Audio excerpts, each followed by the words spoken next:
Well,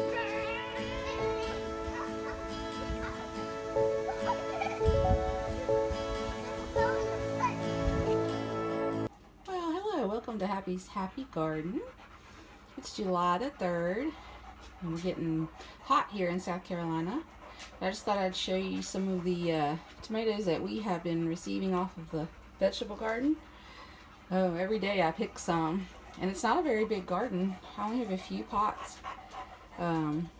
but these are some of the early girls, and I pull them off when they're almost ripe a lot of times, and let them ripen in the house.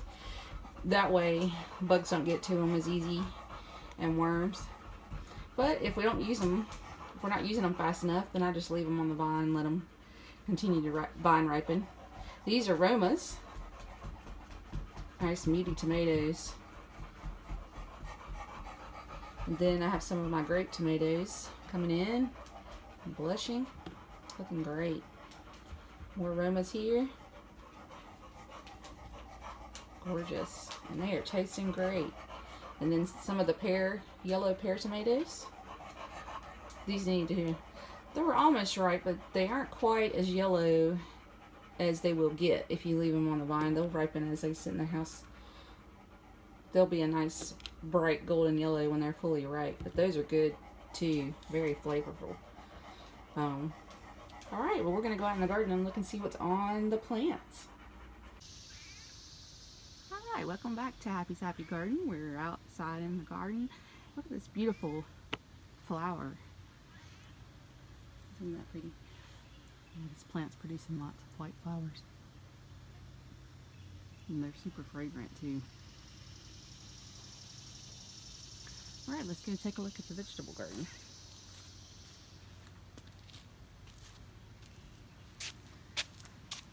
I have lots of bell pepper plants, and they've all been producing peppers. I actually have some in the refrigerator, but these are about ready to pull off.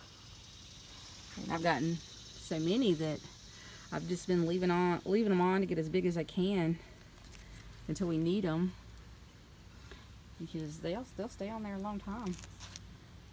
I've got another couple of bell pepper plants down here. You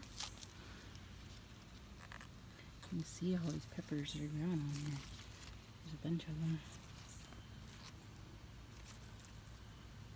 Gorgeous. This one's getting ready to produce more. There's little ones starting there. And then I planted my cucumber plant kind of late, and I only have one.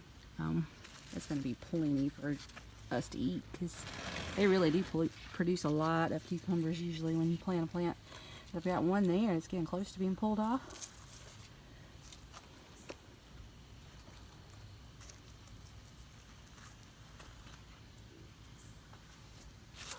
Another one in there. Yep. Lots of blossoms on there. And it's sort of training itself to go up this tomato cage, so it'll grow slightly vertical, which will be great in the pot. Fernleaf dill is starting to bolt, but the dill is really good with cucumbers on sandwiches, and they mix well together. My zinnias are still doing well. There's another one. Oh, there's a nice bumblebee there. That's what I love about these zinnias, is they draw in the pollinators. Yeah, they love them. And then the pollinators will be attracted to your vegetable plants. That's exactly what you need to get fruit. We've got some more Romas growing on this one. This plant didn't do as well because I planted 2 plants in one container, which, you know, I knew that would be the case. They do better if you just plant one, because they get so large. But the yellow pear plant's been doing well. They're starting to turn yellow. And these are little bite-sized tomatoes. They're really great in salad. And it's growing up taller above its cage. There's another Roma plant. I pulled off some of these tomatoes already. It's small because it's sharing a bucket with the grape tomatoes, and it kind of took over the space. So, and it is getting really tall. It's as tall as me now.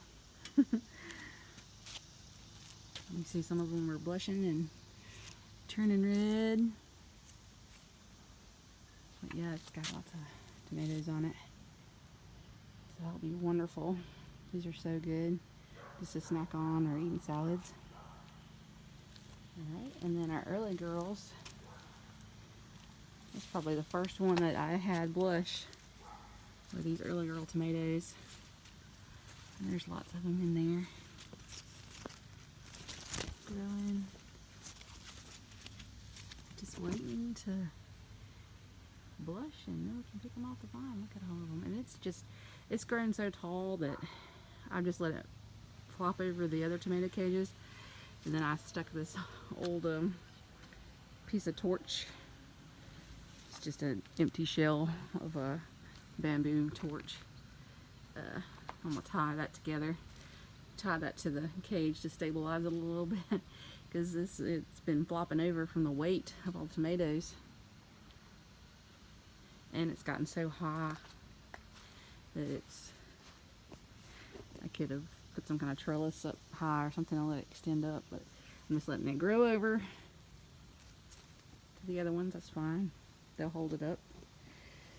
So then we have another early girl here. And it's growing tomatoes. And here, that's when it's starting to blush. Yeah, it's turning yellow. There's more tomatoes on that one. And it's growing up above its cage too. The leaves are looking good though. I pulled off a few yellows on the bottom, but I tried to make sure all the leaves weren't touching the soil early on. Get those up and cut off, and that helps a lot to keep the leaves healthy. And Roma tomatoes, lots of Roma tomatoes. They've been blushing, and I've been pulling them off.